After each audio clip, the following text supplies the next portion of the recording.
Bom novo dia para você que está nos acompanhando agora nessa nova temporada da Conversa da Escritura. Nós temos hoje a temporada de número 2.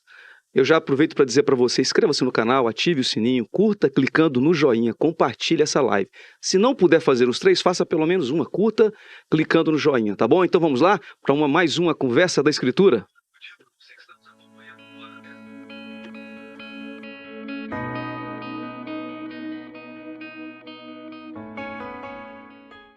Voltando aqui para a nossa Conversa da Escritura de hoje, como eu já disse, episódio número 2, temporada 2025, eu tenho aqui a honra de receber pela primeira vez esse ano os meus companheiros aqui de bancada, os meus irmãos, e eu vou apresentá-los, para vocês, Mais uma vez eu quero dizer para todos, sejam bem-vindos, para a nossa nova temporada na Conversa das Escrituras, e eu quero aproveitar para cumprimentar o pastor Leandro, pastor Yara e o pastor Valdenê. Pastor Leandro, por gentileza. Bom novo dia, animado, para a glória de Deus. Já começando um assunto bom, Falar sobre Cristo no contexto aqui dos sinóticos. Glória, vai ser um momento muito bom. Já começamos bem, para a glória de Deus, Muitíssimo bem. Pastor Yara. Uma boa noite, bom novo dia. É um prazer também estarmos aqui iniciando essa nova temporada, Isso. E estamos aí nessas expectativas, do que a gente vai passar. Olha, até a gente acostumar com esse nome nova temporada vai demorar um pouquinho, mas a gente vai pegar o jeito, pode ter certeza. Pastor Valdenê, bom novo dia. Bom novo dia a todos, um prazer inenarrável estar aqui novamente com todos. Deus abençoe aos meus amigos, aos ouvintes aí, os que acompanham, pelo YouTube e outros aplicativos. Deus abençoe a todos vocês e creio que será uma boa conversa aqui entre nós. Em nome de Jesus. Amém. Amém. Que os anjos digam amém também, Amém. Voltando para a nossa conversa, então, de hoje, Sobre qual assunto que a gente vai tratar hoje. Alguém ousa dizer aí o tema da nossa conversa de hoje? Sinóticos. Os evangelhos sinóticos. Estou vendo que o pessoal está afiado, hein? Bom, para quem já sabe o que são os evangelhos sinóticos, vai ser reforçada a ideia. Para quem não sabe, vai aprender. E para aquele que sabe, mas esqueceu, a gente vai dar uma clicada hoje. Hoje eu perguntei para uma pessoa assim, olha... Você sabe o que são os evangelhos sinóticos? Aí ele disse assim, sim, eu sei. Os do sino. Aí eu perguntei para ele assim, então o que é? Ih, acabei de esquecer. Então, para quem ele sabia, se esqueceu, a gente vai relembrar. Não é piada, não é verdade mesmo, isso aconteceu hoje com a gente. Queridos, nós estamos estudando, na verdade estamos lendo aqui na igreja, o Novo Testamento. Bom, nada mais justo do que já que estamos lendo o Novo Testamento, inclusive hoje nós estamos na carta de Paulo aos Tessalonicenses, para quem está acompanhando a leitura da igreja. Então, nada mais justo do que a gente começar esse episódio número 2 aqui da nossa Conversa da Escritura, falando sobre o Novo Testamento. E para quem começa a ler a Bíblia, ele vai começar justamente por esses evangelhos, os evangelhos sinóticos.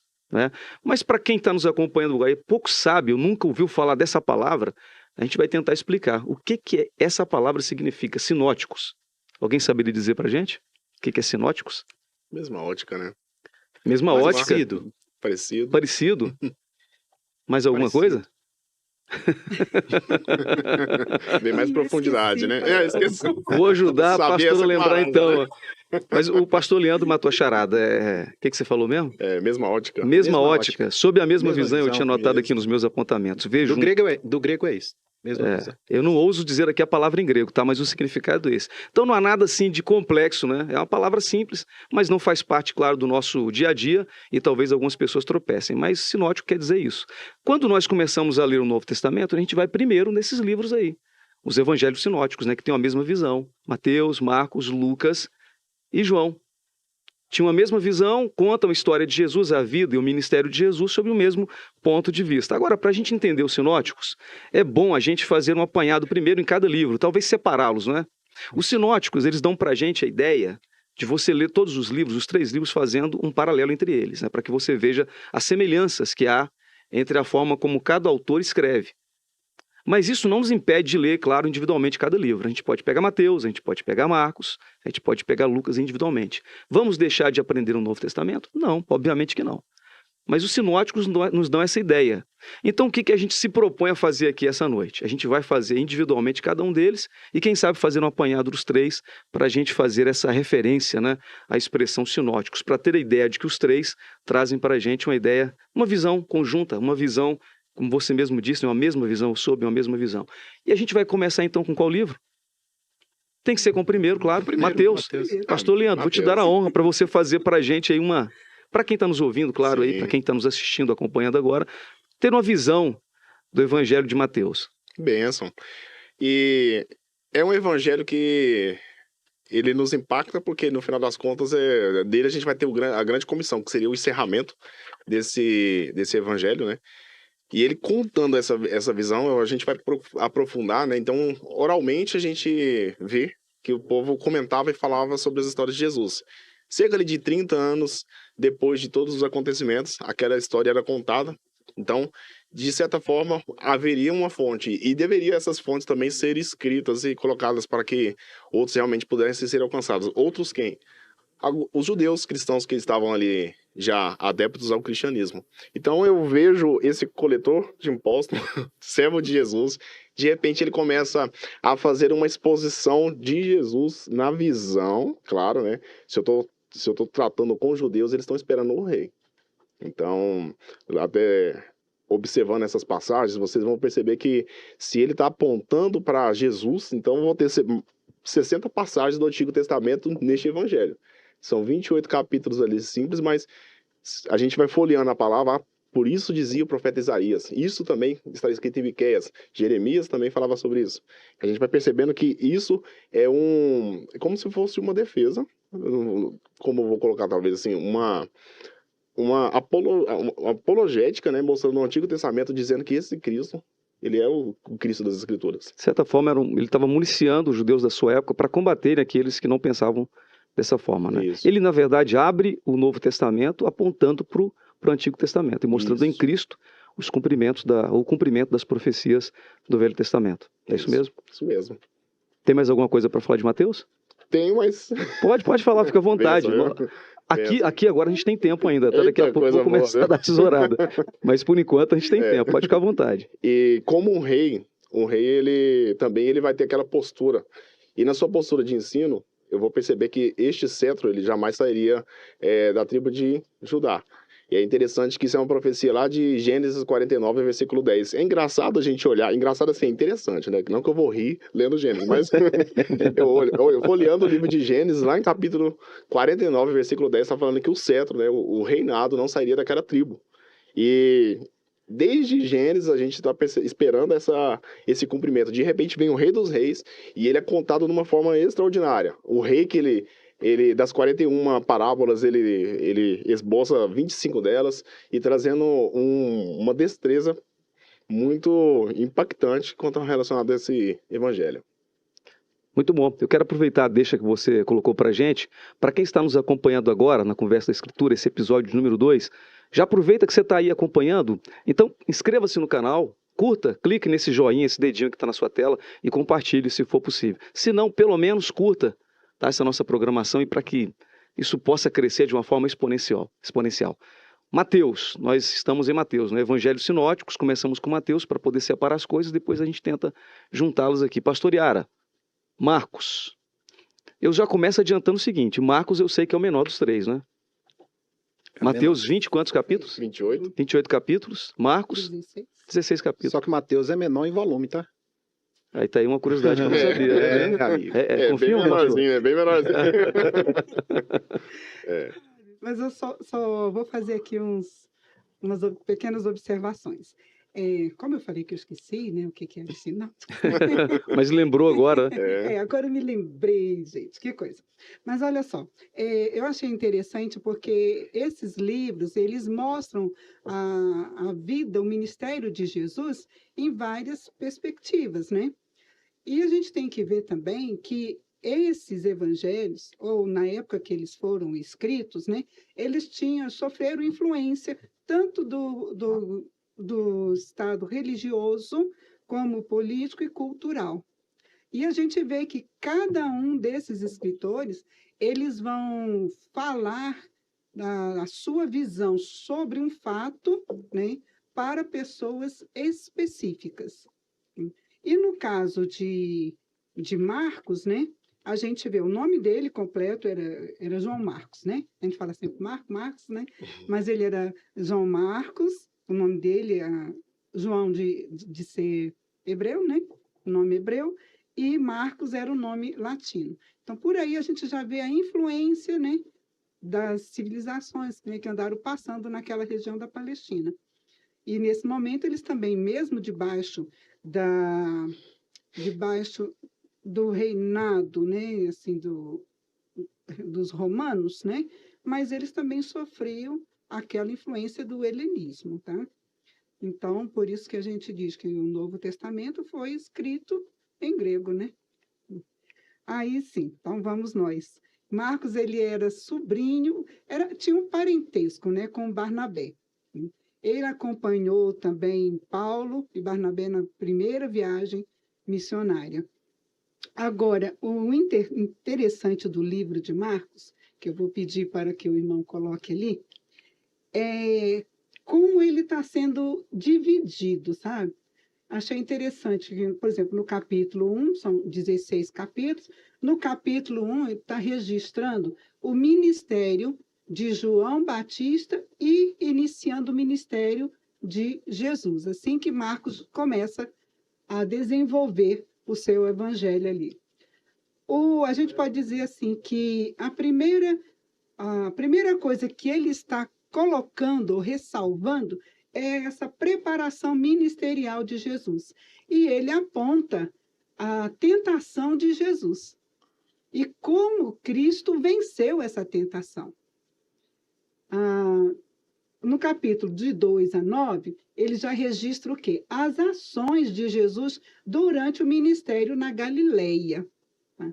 E ali ele fala de tudo aquilo que Jesus fez na Galileia, né, os milagres, as curas. E quando Jesus também passou a falar por parábolas, e parábolas direcionadas de como entrar no reino de Deus, como tomar posse do reino de Deus. Já no capítulo 10, ele registra o ministério de Jesus na Judéia, tá? Que era uma região lá ao leste do Rio Jordão. E o que ele enfatiza? As conversas que Jesus teve com os fariseus, né? Uma das coisas que, quando os fariseus chegaram, perguntaram para Jesus se era lícito, né, repudiar a mulher, né? Então, aí Jesus... Mas a intenção deles era provocar a Jesus, né?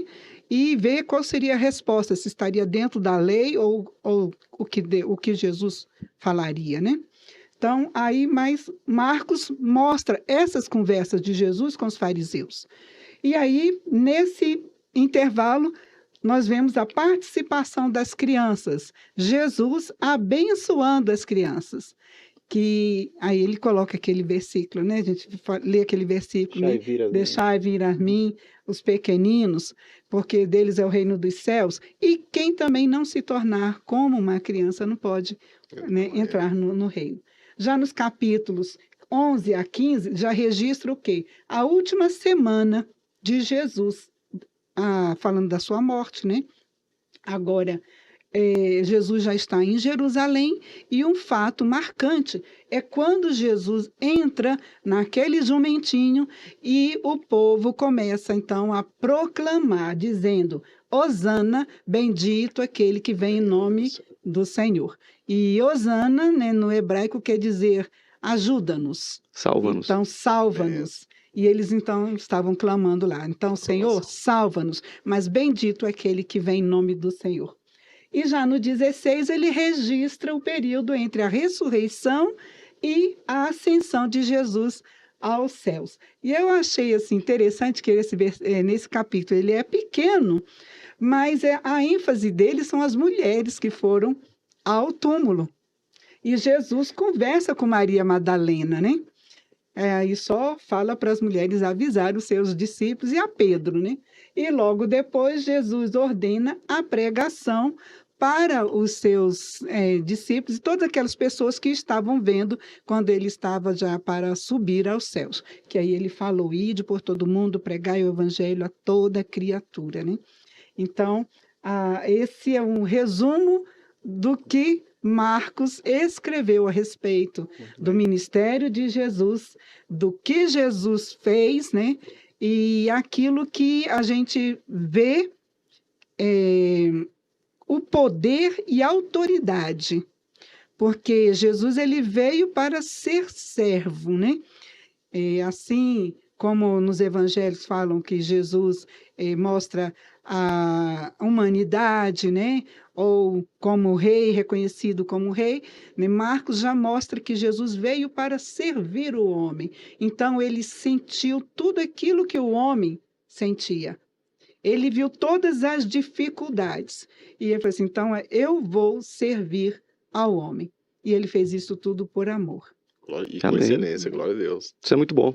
Muito bem. Mateus, Marcos Lucas. e o terceiro deles, né? Muito Lucas. bem. Eu falei que ele era maior, né, no sentido de versículos e volume, tá, Leandro? Sim. Não, porque o de Marcos é o menor, Isso. depois vem o de Mateus, tá? Só para Cada versículo também, né? Tá bom, queridos? Então, Lucas, ele era um gentil, ok? Médico, ele acompanhou as jornadas juntamente com Paulo, inclusive escreveu Atos dos Apóstolos, e tem umas peculiaridades assim bem interessantes no livro de Lucas, porque há parábolas, por exemplo, em Lucas, que não há nos demais evangelhos, né? Por exemplo, a parábola do bom samaritano e algumas outras parábolas. E o interessante é que ele fala muito nesse aspecto da deidade, né? Eu não quero entrar aqui na teologia, senão o pessoal não vai entender nos termos, né? Mas ele fala do Jesus homem e Deus ao mesmo tempo, né? E ali também ele mostra todas as fraquezas de um homem, né? Mas, em contrapartida, mostrando a sua perfeição. O diferencial, um dos diferenciais é esse. Ele mostra a perfeição de Jesus. Inclusive, quando você lê esse evangelho, você vê que esse evangelho é bem detalhado, ele é bem minucioso, né?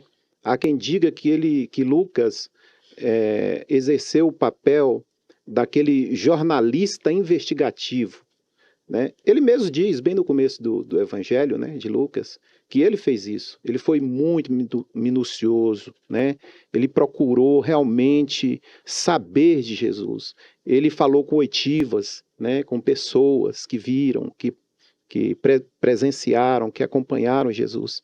Então, ele teve, assim, em relação aos outros, eu digo, um trabalho maior, né? Nós dizemos assim, né, teologicamente, nós dizemos que ele teve um trabalho bem acurado, bem minucioso mesmo, tá? E ele até por uma questão de característica dele mesmo, né? Por ser um historiador, por ser médico, um homem culto, né? Um homem muito culto. Ele era o hebraico dele é muito refinado, Sim. tá? Então ele foi alguém assim muito importante. E, inclusive, ele falou sobre as mulheres. Ele falou muito sobre as mulheres, mais do que os outros, né? Então, ontem foi o Dia Internacional da Mulher. Anteontem, né? Anteontem. Tivemos uma festa linda aqui na nossa sede. Excelente mesmo. Foi benção. Maravilhosa. E você percebeu Não, é que verdade. a mulher que percebe o detalhe de que Jesus em Marcos conversa com a mulher. Isso. Assim, Então, para mim, eu ia ler aquele texto e ia passar despercebido, mas ela Alguém frisou leu? bem. Foi uma homenagem ao Dia da Mulher, não, né? Ele fez um intento, Exato. né? Vejam bem que enquanto alguns estavam escondidos, as mulheres foram lá e tudo. Mas há ali passagens como de Marta e Maria, né? Então, ele fez esse adendo às mulheres, e a gente sabe que Deus é perfeito, né, em todas as coisas, e as homenageou de uma forma muito bonita e interessante. Interessante mesmo. Lucas, ele trata Jesus como aquele que se preocupa, eu não vou dizer com as minorias, né, mas com as pessoas que não eram... Na verdade, ele faz uma inclusão, né, Uma inclusão. ele faz uma inclusão daqueles que estão aleijados, Sim. né? Aqueles que... À margem da à margem sociedade, da né? sociedade. O que seria improvável, né? Deus usando. Alijados, né? Não aleijados não, hein? Alijados. Alijados, tá? À margem da À sociedade. margem. Não, fala. E os É. aleijados? A mulher Os que foi pega em alijados, flagrante adultério, um exemplo. Sim. né? Uhum. À E outros margem da tantos sociedade. casos aí. O caso de eu me esqueci o nome dele agora, aquele baixinho, tá subindo. Zaqueu, lá no Zaqueu. capítulo 19. É interessante. Aquela passagem é muito Algumas coisas interessante. eu vou lembrar disso. De Zaqueu, inclusive, lá no versículo 10, é bom a gente conversando que a gente vai lembrando, né? Inclusive, lá no capítulo 19, no verso 10, ele está escrito assim, porque ele veio, o filho do homem, aí coloca essa expressão, filho do homem, tá? Existe essa expressão, filho do homem, que também tem nos outros, Sim. mas ele dá uma ênfase bem legal, assim, na ideia do filho do homem, né?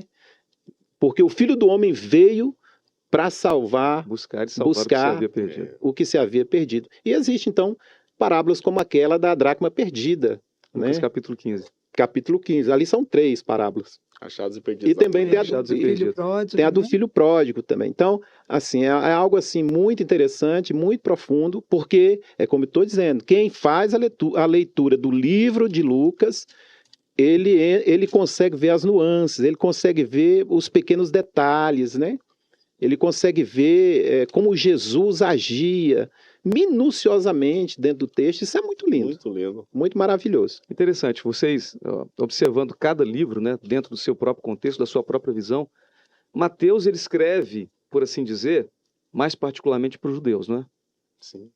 É o que ele mostra ao longo do Isso. livro. Marcos ele escreve provavelmente para os crentes que estavam em Roma, Em Roma. ou os crentes que não, isso. os judeus que não Gentios. estavam na Palestina. Lucas ele escreve endereçado a um certo Teófilo, né, amigo de Deus.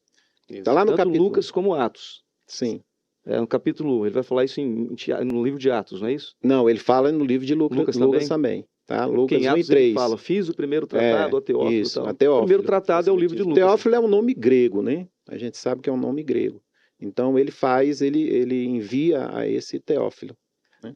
Mas olha, uma pergunta que eu vou fazer. Talvez se vocês não quiserem responder, não tem problema. Mas só pra gente pensar. Aliás, Não, o Leandro quer. perguntas. Quer responder? Tá doido pra responder. Duas perguntas, então. Já que você quer responder a primeira Foi delas. sorteado, hein? A primeira delas. Muito embora cada um deles tenha o seu próprio público, por assim dizer, né?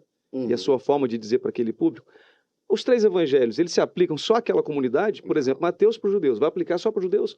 Marcos para os romanos ou para os crentes em Roma, vai aplicar só para eles? Lucas só para Teófilo, Não, vai aplicar só para não. eles? Inclusive, o livro de Lucas fala também para os judeus, tá? Sim. Ele fala para os judeus. Ele coloca, assim, coisas para os gentios conhecerem sobre os judeus. Isso é interessante, Isso. tá? Mas é uma palavra abrangente, é uma palavra para todos os povos. Não tem, Eu posso assim, dizer que os evangelhos, eles são universais. Isso. universal. E já Cada evangelho é pensou universal na se- sua forma de escrever. Sim. Já pensou se esses evangelhos tivessem ficado lá no Oriente? O que seria de nós? Estaremos Então, perdidos. essa a aplicação deles é para nós, para a nossa atualidade também. A minha leitura é como se Ok. eu estivesse colocando meus óculos, né? Então, Uhum. dentro desse meu óculos escuro, por exemplo, eu vou proteger a minha vista, no meu caso.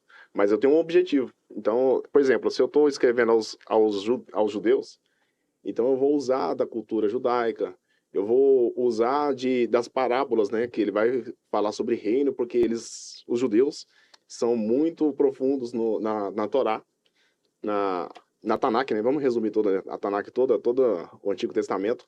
E a misericórdia de Deus, a graça dela nos alcança também. A graça dele nos alcança. Ao ponto de, apesar da cultura, por exemplo, eu vou olhar Mateus 25, que também, né, é exceção, só Mateus vai ter.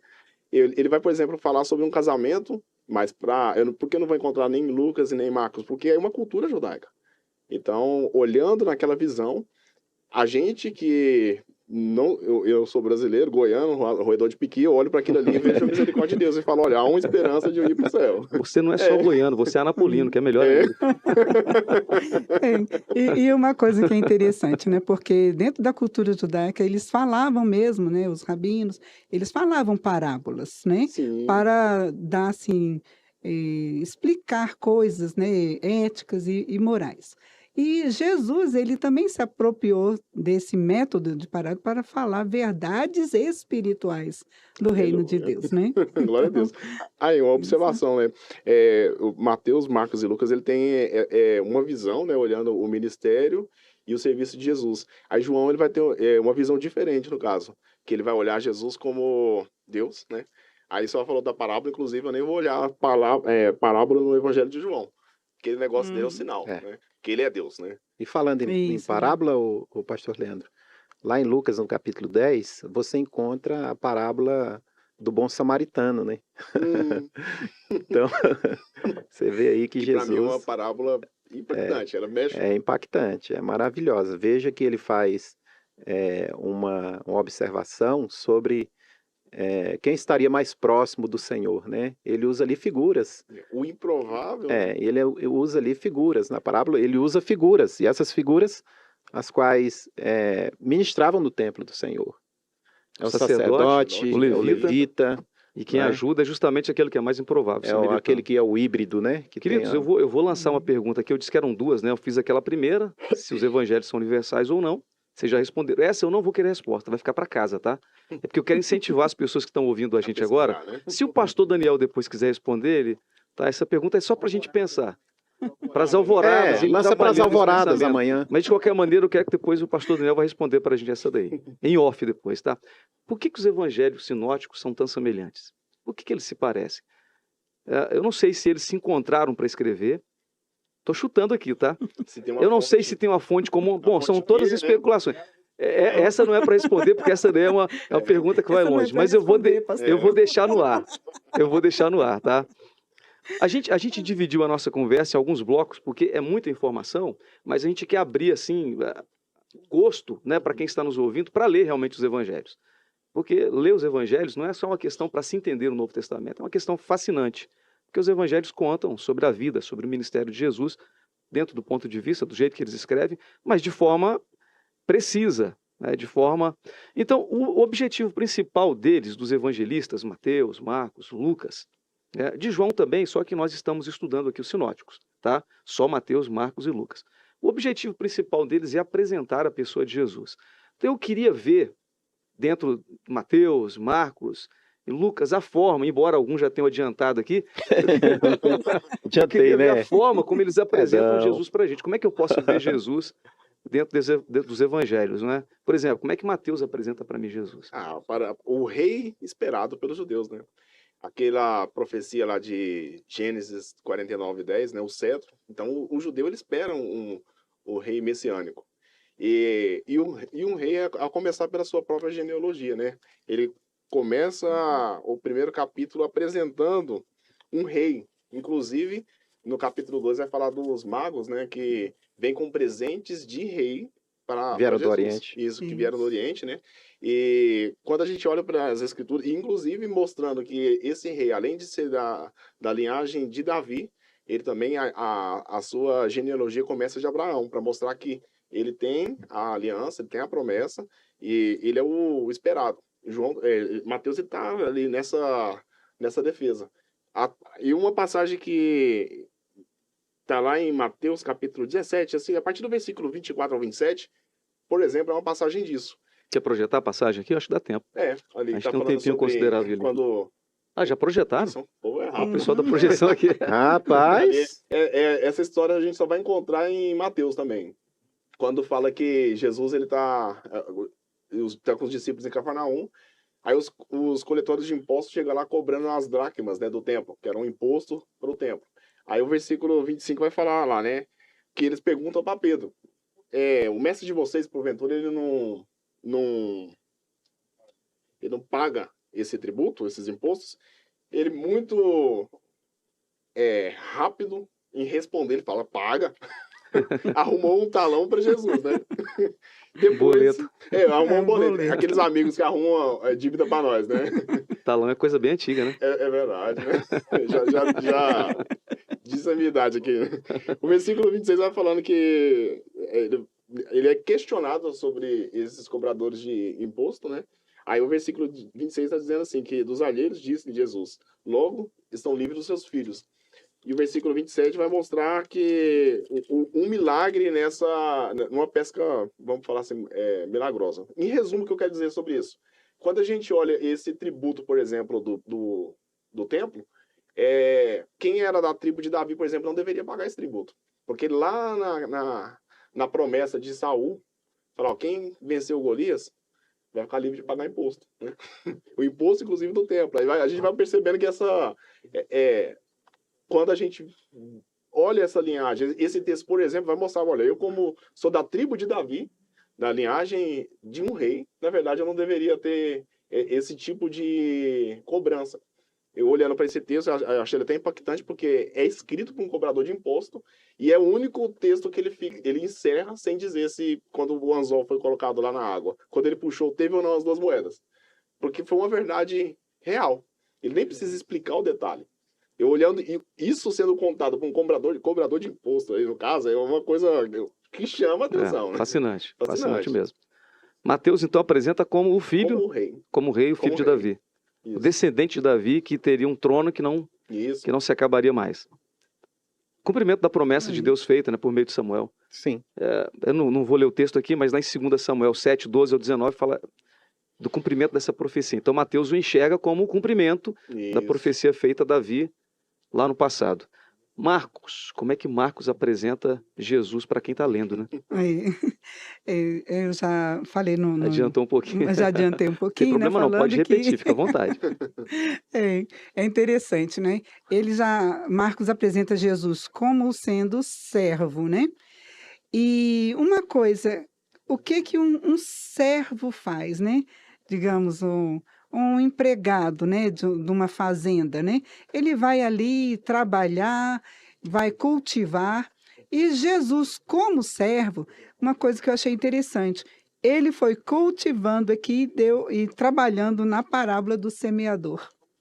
Então, ele, como servo, ele foi falando os modelos de semente e como podem ser ou quando são lançadas, né, na terra e quais são os resultados.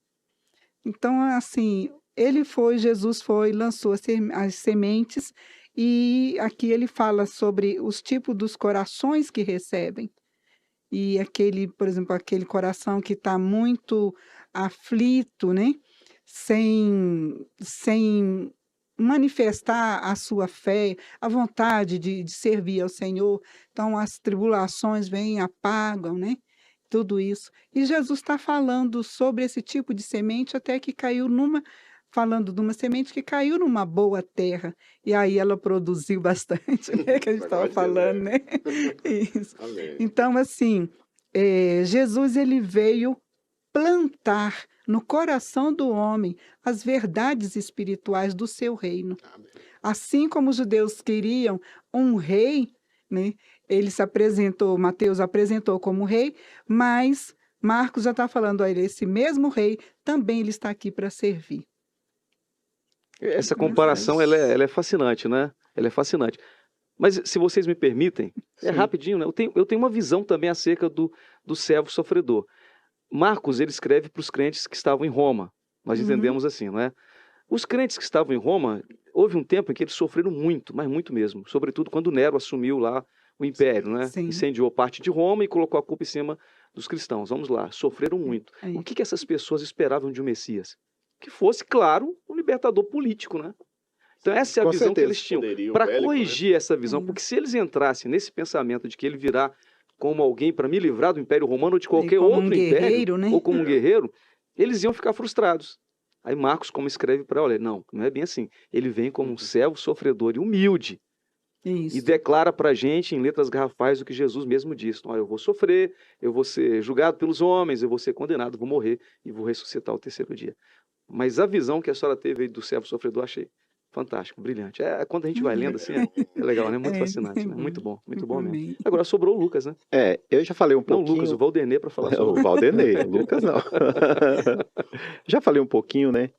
Mas é interessante observar que Lucas, ele traz esses detalhes, como eu disse, como eu falei a vocês, e ele faz esse chamado a todos. Vejam que ele não tem nenhuma raiz judaica, né? Ele não tem essa raiz judaica, mas ele faz essa abertura para todas as pessoas. Ele apresenta Jesus como filho do homem, né? Ele apresenta Jesus como o servo perfeito, o homem perfeito, né? E encontramos parábolas diferenciadas. E eu lembro-me aqui de uma passagem muito interessante, Jesus elogiando a atitude de um leproso, por exemplo. Leproso e samaritano. Vejam bem, leproso e samaritano. Porque havia toda uma forma, né, de se tratar a lepra, segundo a lei. Ele pediu que eles fossem até o sacerdote. E eles, fazendo isso, observaram que estavam curados. Está lá em Lucas, no capítulo 17, do 11 ao 19. Eles observaram que estavam curados. E, dentre aqueles 10, um volta. Só um para agradecer, né? E o que voltou era justamente um samaritano. E Jesus dá essa ênfase, né? Então Lucas apresenta Jesus na sua humanidade, ele apresenta Jesus como Deus, né? Ele apresenta Jesus como aquele que está aberto a todos os povos, sem exceção, sem exceções. Isso é a salvação que Lucas apresenta não é uma salvação direcionada, limitada só para um grupo ponto, pequeno, né? Um grupo ou exclusivo todo mundo. de alguém. Alguém comenta aqui no nosso chat aqui, né? A irmã Heloídes da Mata. Ó, que bênção. Sejam bem-vindos vocês que estão comentando aqui, tá? Não tinha falado isso antes. Muito obrigado pelos comentários. A parábola do samaritano cutuca várias camadas sociais. Com certeza. Escrito ali. Com certeza. Jesus, o Salvador de todos, mulheres, pecadoras. Eu não sei se a nossa irmã Heloídes está, né, desde o começo, mas a gente abordou aqui falando justamente dessa parábola. Eu acredito que sim.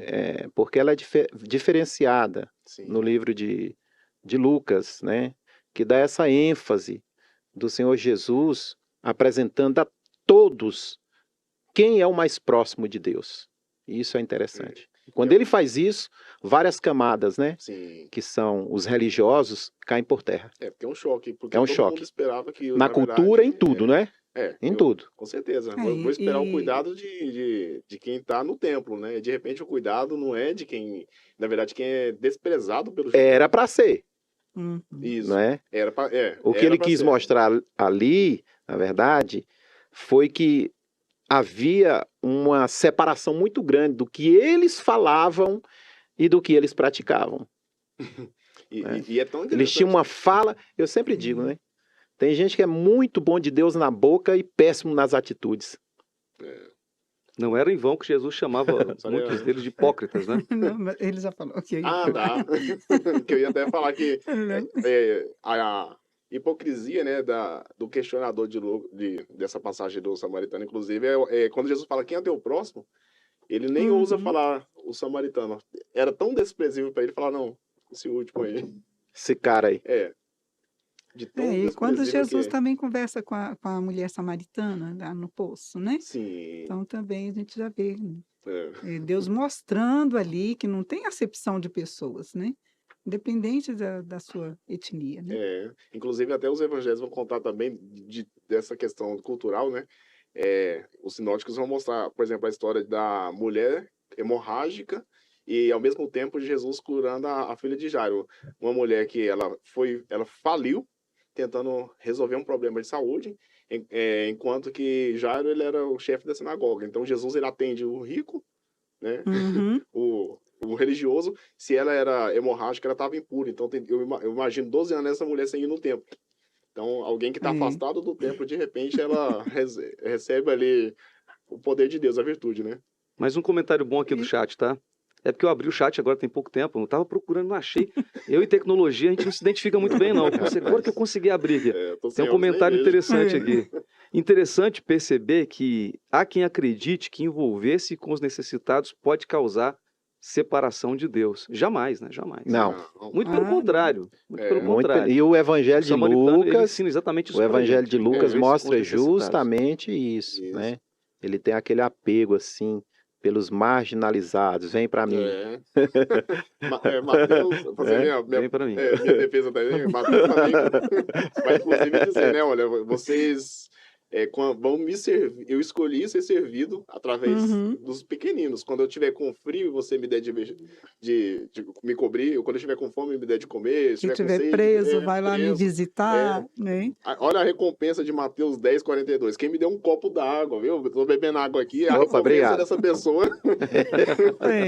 É. O Sadiga ofereceu Hoje pra você gente tem copo mais, d'água. você vai ter não. mais do que um copo d'água, tem um bolinho ali no final. Né? Eita. Queridos, vocês três são pastores, né? Pastor, quando começa a falar, ele vai longe. Vai embora. As ideias fluírem, então.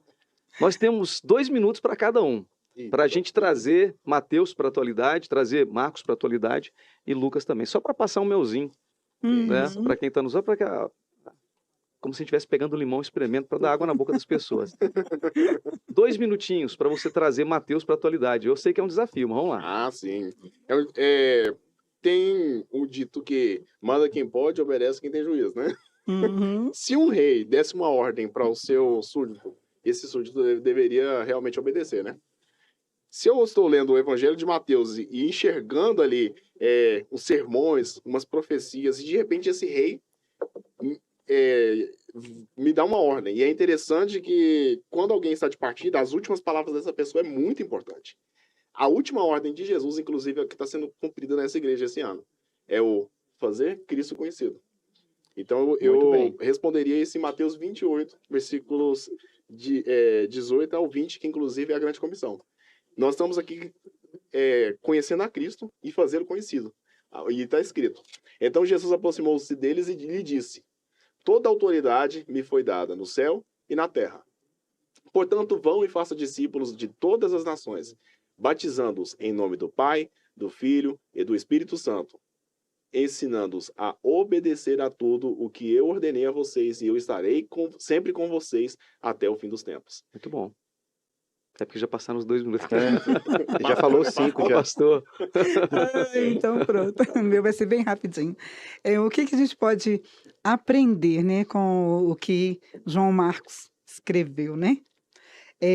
Assim como Jesus foi um servo humilde, é um exemplo para sermos também humildes. Assim como Jesus se preocupou com as necessidades, né, do homem, né, nós também devemos nos preocupar, né, e trabalhar em cima disso para ajudar conforme, né, as nossas condições.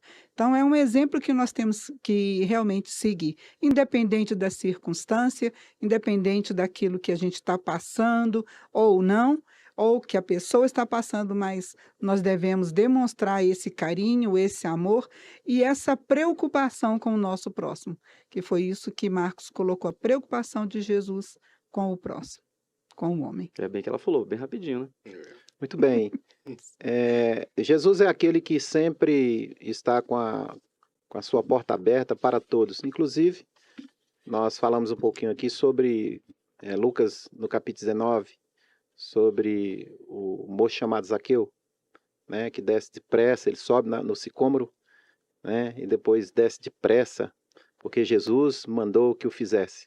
Ele vem até Jesus e o Senhor diz a ele: hoje estarei contigo lá na tua casa. Esse moço tinha uma raiz judaica, ele estava sendo discriminado pelos próprios compatriotas. E Jesus ali estende a mão a ele. Estendendo a mão a ele, o leva, né, o caminho até a sua casa, e ali dentro da casa dele, ele anuncia a salvação, né, para ele. E ele diz: não poderia eu, né, salvar, né, esse abençoado, esse homem? Então, ele, no versículo 10, esse pequeno homem, ele era maiorzinho do que o Alessandro. Eu acho que não, hein? Literalmente. Há controvérsias. Literalmente. Então ele anuncia, né, a salvação a esse homem. É maravilhosa essa passagem, muito bonita, né? E Jesus se apresentando a todos como Filho do Homem, aquele que nos entende, aquele que também teve as suas dificuldades, né? Em tudo foi tentado, mas sem pecado.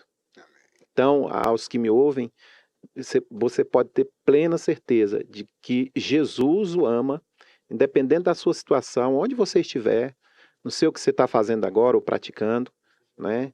Talvez você esteja desesperançado, e aqui há uma mensagem de Jesus para você. Jesus o ama, ele o ama e quer salvá-lo. Maravilha. Amém. Graças a Deus. Os evangelhos são realmente fascinantes, né?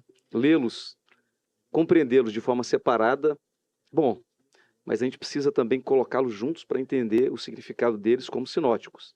Foi o que nós tentamos fazer aqui essa noite. Que Deus abençoe a sua vida, você que está nos acompanhando agora, ou vai nos acompanhar no momento futuro. Eu quero lembrar aqui os irmãos que participaram com a gente, né? Vou citar alguns nomes aqui. Pastor Eloídes, Pastor Davi, Pastor Daniel, Junoca. Deixa eu ver quem mais aqui. Nosso irmão Paulo Malafaia, Fábio, Sali, Patrícia, Felipe França, enfim, tantas pessoas que estão nos acompanhando aqui no chat. Não esqueça, tá, de curtir aí, clicando no joinha, de compartilhar também essa live para o máximo de pessoas que você puder e quiser fazê-lo. Vai ser uma bênção para a gente, vai ser uma bênção também para as pessoas que estão nos acompanhando e que estão ouvindo essa mensagem, essa conversa da Escritura. Esse é apenas o episódio número 2. Nós teremos ao longo dessa temporada vários episódios. E eu tenho certeza absoluta que em todos eles nós todos seremos abençoados, porque estamos Amém. tratando da conversa da Escritura, a palavra de Deus. Amém, pastor Yara? Amém. Vamos orar então, encerrando esse momento tão bom, tão agradável. Agradeço a companhia de vocês. Muito obrigado. É sempre, como disse o Prazer pastor, nosso. como disse o pastor Valdenê no início, é sempre uma alegria inenarrável ter a companhia de vocês Rapaz. aqui. Fazia um tempinho que eu não vi o pastor Valdenê, vi sábado agora, no Pois Dia é. Internacional das Mulheres. Benção Foi bênção, não demais. foi, pastor? Foi Muito bom. Pastor Leandro, eu acho que eu não tinha Foi visto bênção. aquele dia, foi bênção encontrar o senhor aqui. Benção uma vez. também. Alegria Pastor muito Yara. grande. Manda um abraço também para o Sadi e para o Natan, né, que estão sempre ali na Pastor Daniel técnica. e o pastor Davi Daniel e o pastor também, Davi que estão também. ali. Estão ali, só olhando para a gente, fazendo aquela pressão. Aquela pressão disfarçada. Que Deus abençoe a todos. Amém. Vamos orar Amém. agradecendo? Pastor Yara, por Vamos. gentileza. Amém. Senhor nosso Deus, nosso Pai, nós te agradecemos por esse momento, Senhor Deus, que passamos aqui, Senhor Deus, falando sobre o ministério de Jesus. Senhor Deus, fazendo Jesus conhecido, não apenas para nós, mas para todos aqueles que ouviram, que estão participando, Senhor Deus, que estão assistindo. Senhor, que essa semente que foi lançada, foi plantada nesses corações, possam crescer, Senhor Deus, e dar bons frutos. Senhor, muito obrigada, Senhor Deus, por tudo o que aconteceu aqui na direção do Teu Amém. Espírito Muito obrigado, Santo. Deus. Oh, Senhor Deus, e abençoa, Senhor Deus, todos aqueles nome que de ouviram a Jesus. Tua palavra, Senhor. Ó Pai, que possa vir e ter melhores entendimentos, Senhor, Amém. e realmente, Senhor, sentir no coração a vontade, Senhor Deus, em Te conhecer mais e mais. Ó Senhor Deus, abençoa-nos agora também, né, finalizando, Senhor. Nós Te louvamos e Te agradecemos. Em nome de Jesus. Amém. Amém. Amém. Até a próxima. Amém. Até a próxima. Até a próxima.